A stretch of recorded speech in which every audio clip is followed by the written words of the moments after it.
Hi guys, Alicia here, and I'm so excited to join you for a one-on-one coaching session today through this video where we're gonna go deep into the DISC.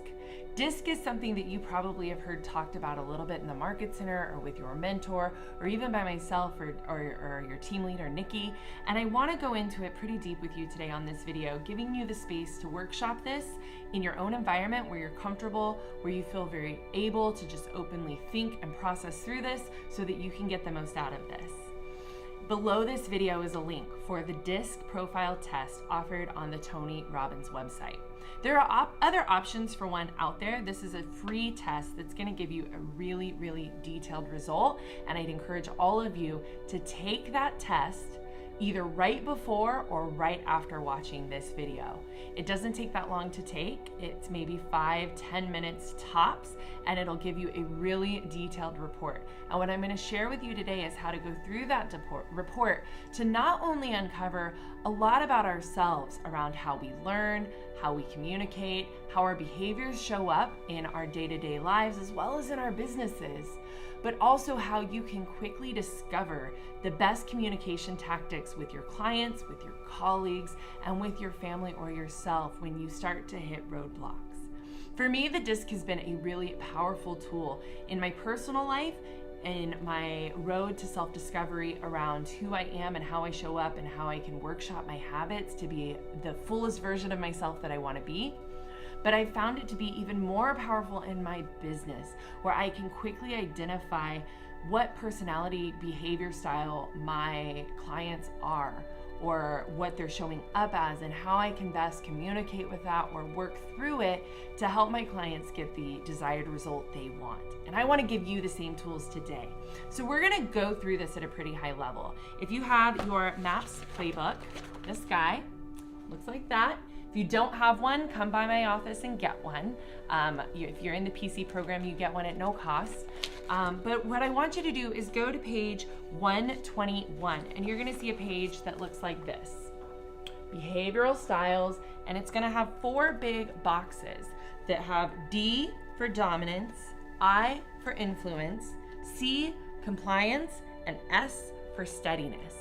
These are the 4 behavior components that go into any DISC test. Now, what's really important about a DISC that I want you to understand before you even read this page is that this is not a personality test. This is not like the INTFJ, whatever it is. This doesn't tell you anything about your personality. This speaks to our behaviors. How do we show up in different environments with our behaviors? And when you get your test back, it's gonna be probably 15 to 20 pages long. It's gonna really walk you through the strengths that those behavior decisions that you just naturally make carry for you. And it's also gonna show you and those who work with you ways to best work in alignment with those behaviors so that you can reach any desired goal that you want. So when you look at the page, it says, understanding behavior, the DISC. It's really, really critical. I'm gonna stay on this for a minute, that you really acknowledge this is behavior. It doesn't have anything to do with, who we are and that's all we can be. It's just gonna show us behavior-wise what shows up and how we can workshop it. In my own personal experience, my DISC has been somewhat fluid. When I first started taking the test, I was very high C and S. No I, and I'll get to what those mean in just a little bit. And as I've worked on my sales skills, I wasn't naturally a salesperson. As I worked on my sales skills and my ability to be more open and vulnerable with people, I started seeing my D move up and my I move up and my S and C come down. So as you grow and as you change, this is a test that may change for you too, and your results may change. It doesn't have to. You get to decide if you want it to, and you get to workshop the behaviors and the habits and the choices that surround our days, our businesses, and our growth to decide on which one you want to show up the most. Most of you guys know, and if you don't, you're gonna learn now. I started out in an administrative role with a commercial agent, and what was a great fit for me in that role was that I really had high C and high S. Now you'll see C stands for compliance. So compliance. On the DISC, the C correlates to how a person responds to rules and procedures set by others. Individuals with high C profiles exhibit the following behavioral characteristics. 1, compliant, correct, precise, and exacting. Does that sound at all like the person who's still here today? A little bit, on time all the time, right? 2, analytical and fact-finding. 3, high standards and systematic. 4, conscientious. 5, task-oriented. A high C individual's primary emotions are fear and worry. These individuals fear criticism and imperfection. So when I was in an administrative role, so many of these behaviors that I still pretty naturally lean into were really able to be leveraged for me to do my job really well and at a really high level. If you're in a support role to an agent or to any business, really, a high C is great because it means that you understand that following a process is important, that you're gonna lead with analysis and data versus gut and emotion, that you're gonna be task oriented, so you're gonna make sure the checklist gets done in a day, right? And I still have a lot of those behaviors show up, but the key difference is that I no longer lead them with fear and worry. I certainly used to. If I am totally honest and transparent, I started in an administrative role and I stayed there for about 1.5 years because I was so worried and fear-based of what would life look like if I didn't have that like ready, steady, every 2-week income. And that's okay. But I knew that for my life to grow to the space that I wanted it to, I needed to grow too. And that would mean I needed to address those and really workshop my habits and my mindset to get me out of that space. Now let's look at S. So S is steadiness. On the DISC, and DISC is just D-I-S-C, right? On the DISC, the S correlates to how a person responds to the pace of the environment, activities, and responsibilities.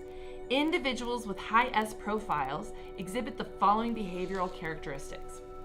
1, they're steady, stable, and predictable. 2, good listener and understanding. 3, they're positive. 4, friendly, and 5, people-oriented. High S individuals typically hide their emotions, and their greatest fear is loss of security or stability. See, that combination of the high C and high S from the get-go for me, when I was in a support role to an agent, is really what had me feeling like a sales role wasn't meant for me. I didn't have my license yet, and I really didn't believe that I was going to be possible to be comfortable in a space where I had to be salesy. Right? Like I just didn't want to be that person that came across too salesy. I really wanted to look good and be right, and salesy felt like that was going to prevent me from being there. And when the C side was driving my fear and worry of not having steady income and not being able to really be in a support role and instead have to step into leadership, and then my S is driving and I didn't want to show that fear and I didn't want to lose security or stability, I was putting myself in a position such that stepping into sales just didn't feel okay. I was fortunate enough when I was in that role, I was working with a Keller Williams commercial agent. Her name was Heidi Prosser at the time. She's now Heidi Stevens.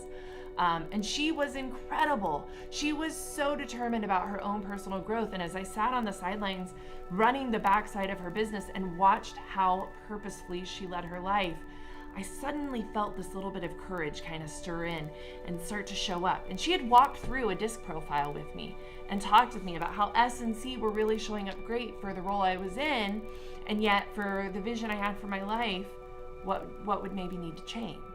And so she helped me invest the time and the care in growing a little bit against those.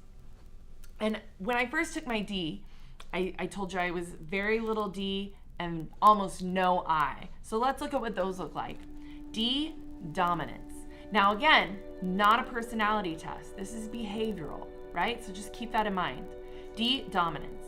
On the DISC, the D correlates to how a person responds to problems and changes. Individuals with high D profiles exhibit the following behavioral characteristics. Dominant, driving, direct, decisive. 2, a strong ego. 3, active and aggressive problem solver. 4, persuasive. 5, impulsive and emotional. 6, people-oriented. Now, when I was in this role with Heidi, I have to tell you, I was the biggest wallflower ever. I had come from the songwriting industry and I wasn't really the person who wanted to be on the stage. I wanted to be on the sidelines. right? I didn't really want everyone looking at me and thinking about me in that role or in that way. So when I originally read my first D and I saw people oriented, I was like, of course I'm not a D. I am not people oriented at all. I'm a nurturer, but I wasn't people oriented. Strong ego wasn't something in place, and I definitely didn't feel like I was impulsive or emotional. I still don't feel like I show up too much with those calls. That high D individual's primary emotion is anger. They have a short fuse and are quick to respond with aggression. These individuals fear that others will take advantage and or waste their time. Move into the I. I is influence. My I was about 10, I think a very small percentage in my original score. On the disc, the I correlates to how a person influences others to their point of view. Individuals with high I profiles exhibit the following behavioral characteristics. They are outgoing and charismatic. They are verbal and gregarious, highly optimistic, trusting, rather than being analytical researcher. They are a bottom line thinker. They are a leader because they want to lead, and they are task oriented. A high I individual primary emotion is optimism. These individuals fear rejection and lack of approval or social acceptance. So see how each of these, they're not really talking about who a person is. It's showing some traits, habits, tendencies that they might show up with in these 4 different arenas. And through those arenas, what some of the benefits are, right? And what some of the things that might hold them back a little bit are. As you take your DISC test, I don't want you to think there's a right score or a wrong score, because there's ultimately not. You can look at mega agent to mega agent, or just standard agent who is doing a few deals a year and really happy with it, or agents that are, not getting into production, agents who are into production, agents who are showing up fully, or agents who are not showing up fully, and the DISC is going to be all over the place. But what we do know is success leaves clues, right? So as we look at certain agents who have been able to have a steady, progressive growth in their business that leads them to meeting their goals, whatever those goals may be, certain tendencies in the DISC help them get there, and certain ones don't. When we lead our emotions with fear, worry, regret, and stress, I will tell you, dear friends, dear agents who deserve every single goal that is on your business plan, those will not serve you, and you don't deserve those. So if you see those showing up in your business and in your life and in your time management, your skills and your choices around lead generation, I want you to dig into your DISC. See what's driving that. What type of choices are there? And then let's lean in together to workshop those. So let's talk about what might show up on your DISC. People will tell you that certain profiles make a great agent and certain profiles make an awful agent. And yet in an analysis of mega agents, they've actually shown that it's not true at all. So I started out with no D, no I, high C, high S. Now if I took my DISC again today, I have about a 7 on the D, 70% on D. My I is at 80 for my outward facing, if you will. C, compliance is probably down to a 20-30%, and my S rides right around 50%. Now you're going to notice there's 2 different types of scores for you, or profiles I should say, versus scores. There's going to be your natural and your adaptive.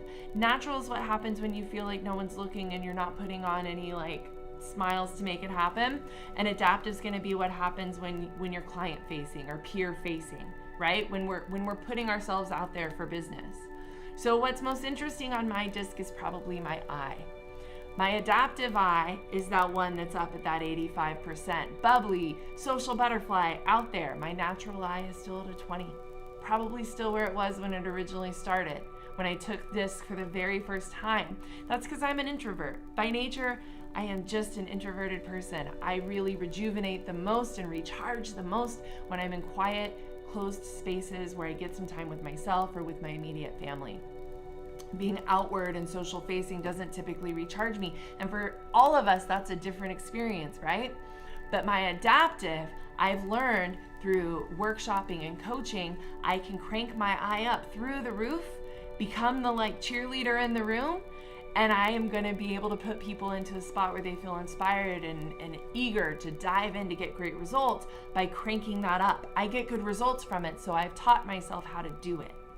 The reason I share that with you is because it doesn't matter what your disc is today. What matters is where you want your disc to be able to go. So I encourage you to take the test and read fully through the report. Read through the whole thing. Highlight what's meaningful to you. Highlight things that show up. What do you think is right in it and what do you think is wrong? What do you think the disc just nailed on the head and what do you have questions about?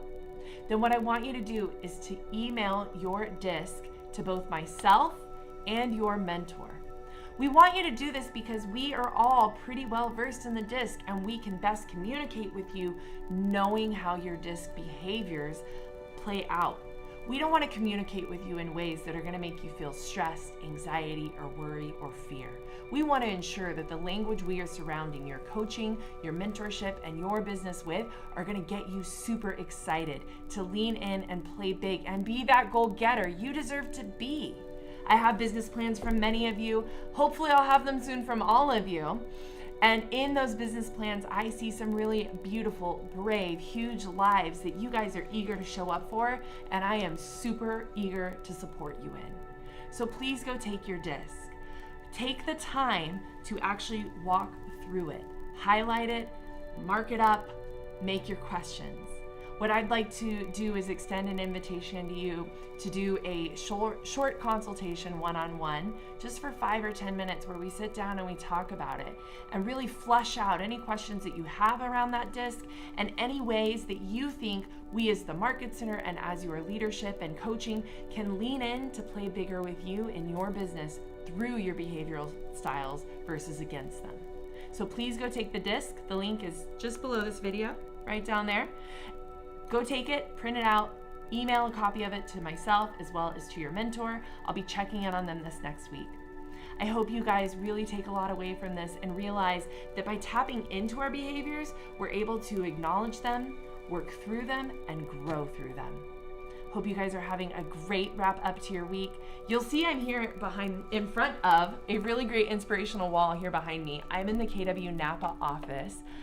This is their training center, similar to ours in Santa Monica, but their screen rolls up. So behind the screen, their team leader has made this really inspirational wall that just plays all in with all of the Keller Williams opportunities, leverages, systems, models, tools, and events.